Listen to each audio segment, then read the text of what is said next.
Pessoal, então aqui hoje um vídeo um pouco mais em tom de bate-papo, já começando naquele gráfico que todo mundo gosta de ver, a distribuição por ativo da carteira inteira, né? Todos os 130 mil reais estão distribuídos na carteira hoje dessa forma aqui. A maior posição disparado é Bradesco. Logo depois do Bradesco a gente tem Allos 3, Aliança Sonae, para quem não conhece, é uma empresa de shopping, a maior administradora de shopping centers do Brasil. Ela tem 1,3 milhão de metros quadrados de área bruta locável própria, cujo valor justo estimado pela FIT dos imóveis era de 30 bilhões de reais em 2024, e o valor de mercado hoje da Allos é 12 bilhões de reais. Hoje é mais barato você comprar as ações da Allos em bolsa do que construir um shopping do zero. Esse aqui era o tipo de ação que Peter Lynch, por exemplo, chamava de ações com ativos ocultos, né? A minha tese em Allos é uma ação com ativos do tipo oculto. Não só isso, é uma empresa administradora de shopping que não deu prejuízo nem na pandemia, então por aí você já começa a tirar uma base de poder de gestão. É uma empresa que nunca deu prejuízo, inclusive. Uma dívida muito bem controlada, o caixa dela paga a dívida a hora que ela quiser. Tem um vídeo aqui, o primeiro vídeo do canal é falando da Allos.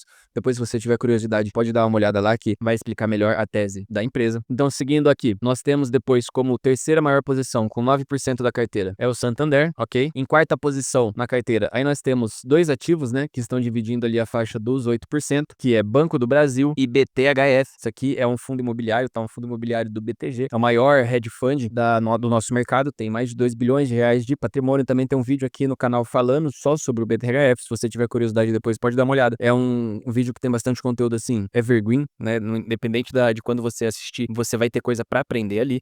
E basicamente a minha tese em cima de BTHF era me aproveitar ali do fundo do mercado, no final do ano passado que a gente fez fundo. Inclusive, o Bitcoin tava rompendo primeira vez pelos 100 mil dólares. E ali tava todo mundo naquela euforia do Bitcoin, né? 100 mil, 100 mil, 100 mil. E o mercado B3 fazendo fundo e ninguém dando a mínima. É curioso a gente reparar nisso. Quando o mercado tá embaixo, as pessoas deveriam estar eufóricas, na verdade elas estão com medo. E as pessoas ficam eufóricas no mercado de alta, quando na verdade o mercado de alta pra gente não serve de nada, né, pessoal? Ao menos que você tenha a chance de ficar rico no próximo bull market, vendendo as suas posições e viver de renda fixa, por exemplo, o bull market não vai servir de nada pra você, concorda comigo?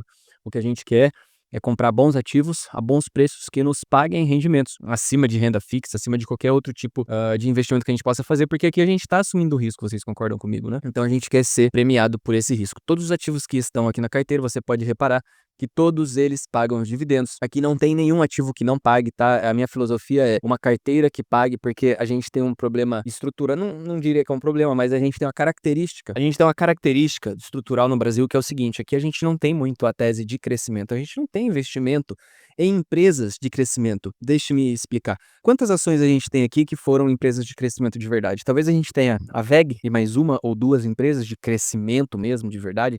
Esse tipo de investimento em crescimento, ele é muito mais comum da gente ver nos Estados Unidos, por exemplo. Lá a gente tem uma pancada de ações listadas em bolsa. A cultura lá é realmente totalmente diferente. As pessoas, mais da metade da população investe em bolsa lá. Então, isso também ajuda muitas empresas. É totalmente diferente, pessoal. Aqui no Brasil, a gente tem uma característica estrutural de precisar dos rendimentos para continuar reinvestindo. É lógico que você pode ter ativos de crescimento, o Bitcoin, por exemplo, você pode investir no ETF do S&P, você pode investir na Nvidia, enfim, ter esse tipo de investimento. Mas quando a gente fala de Brasil, investir em bolsa brasileira, eu gosto de investir em empresas que elas podem estar em um período de crescimento. Por exemplo, eu tenho aqui FIC3, a Unifique, uma provedora de internet de Santa Catarina, inclusive a gente também tem um vídeo dela no canal, você pode dar uma olhada. Ela é uma empresa de crescimento, só que ela também é uma empresa de pagamento. Ela já demonstra desde muito cedo um grande apetite para distribuir proventos, para distribuir o lucro entre os seus acionistas. Ela não quer ficar só com o lucro só para ela.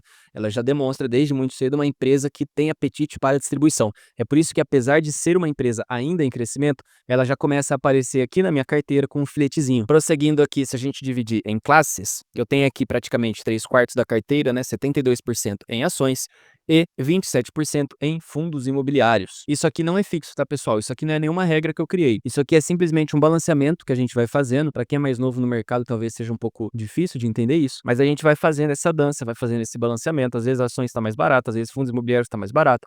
Você vende um pouquinho de um para comprar do outro e vai fazendo esse balanceamento. Isso aqui chega a ficar mais para a parte de fundos, depois fundos imobiliários, depois volta para ações. Acontece esse jogo aqui dentro, tá bom? Mas hoje, tirando essa foto da carteira para ver como ela tá hoje, essa é a distribuição entre ações e fundos imobiliários imobiliários. Dentro de fundos imobiliários, hoje eu só tenho FOFs e hedge funds, ou seja, FOFs, fundos que compram outros fundos, e hedge funds ou multi-estratégias, eles fazem de tudo, tá bom? De tudo. Eles podem comprar ações, podem comprar outros fundos, eles podem ter os imóveis diretamente falando, eles podem comprar as dívidas também, os CRIs, os hedge funds, eles fazem de tudo, tá bom?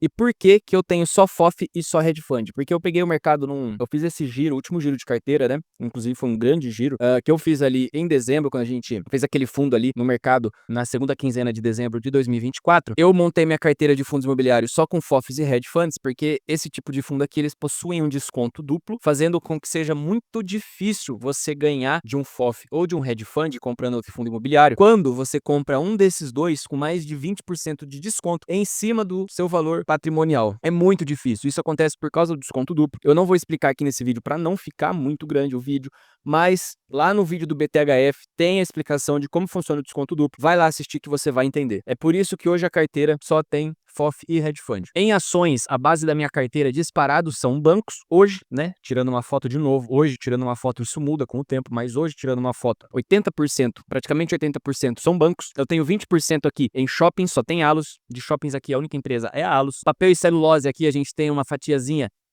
Irani, tá bom? E telecomunicação ali, que é a Unifique. Quando a gente olha dentro das ações, quase metade da carteira tá em Bradesco. A gente, porra, comprou muito ali naquela faixa dos R$ 10, tava ridiculamente barato o Bradesco ali na faixa dos R$ 10, as ordinárias, né?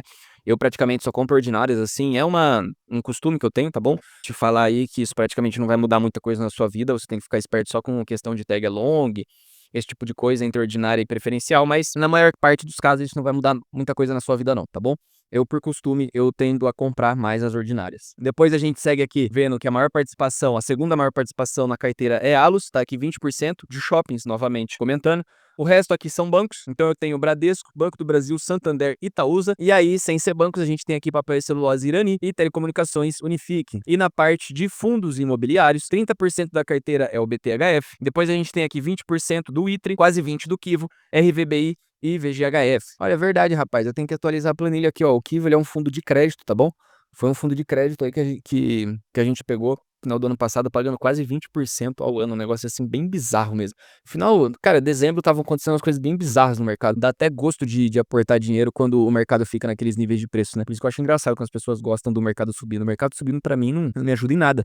Eu quero comprar cada vez mais renda com menos dinheiro, né? Mas enfim.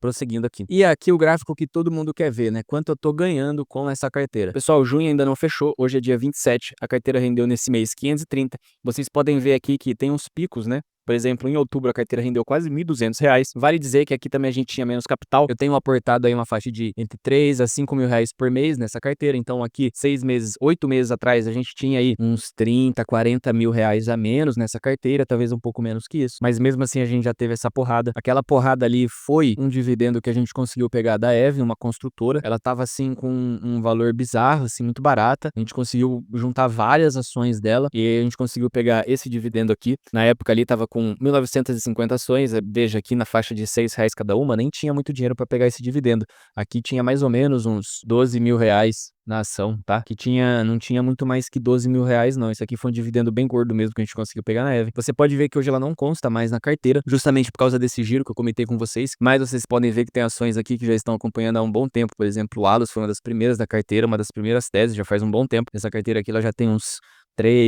pouco mais de 3 anos. A Allos, ela segue aí com a gente firme e forte. Nos últimos 4 meses, o maior pagamento que a gente pegou foi Itaúsa, aqui com valor líquido de R$ 200. Vocês podem ver aqui como o BTHF tem pago bem, ó. 3 vezes aqui como maior pagador, ocupando a 4ª, 5ª e a 6ª posição nos maiores pagamentos nos últimos 4 meses.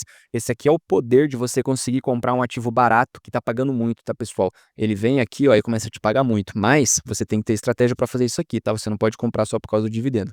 Assiste o vídeo do BTHF que você vai entender o que eu tô falando. Eu termino esse vídeo por aqui para não ficar muito longo e cansativo. Considere se inscrever no canal e deixar o seu joinha. Escreva aí nos comentários se você tem alguma dessas ações e a gente se vê no próximo vídeo. Grande abraço.